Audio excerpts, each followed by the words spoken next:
Colin, are you surprised that the Patriots are a 3-point favorite? No, I try to guess that, and I thought 3.5 to 4 New England. I get Belichick, you get Dan Quinn. I get been here before, you get outlier season. I get the better defense, and I know Atlanta's offense is really good.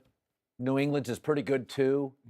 They both have layering depth. I would argue, I think my takeaway from New England yesterday was I was surprised Mike Tomlin ran a soft zone and couldn't get pressure. Now, if you can give Tom pressure, you can run some zone. Baltimore's done that through the years.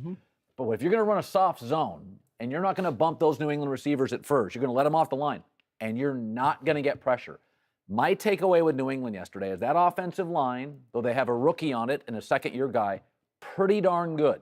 And if they can keep Vic Beasley off Tom, and they're pretty good about taking away your best player, I think both teams will move the ball. I just think New England's got the better defense and should be favored. And Freeney did real well. He almost got to Rodgers a couple of times. I think the Patriots should be favored. I mean, this is the 7th time between Brady and Belichick. That means something.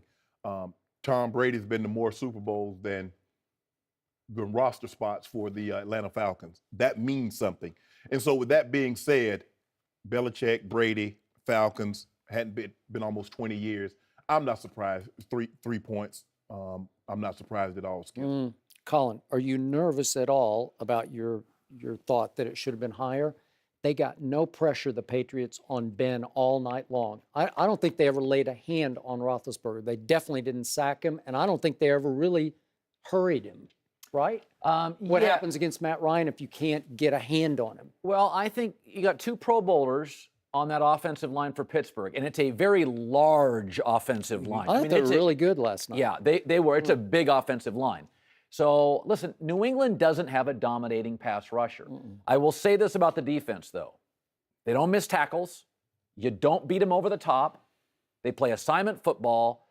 And I honestly, I think they're really good, and this is what they'll do to Julio Jones. We're just going to roll coverage over and take him out of the game. You can beat us with everybody else. Mohamed Sanu beats us.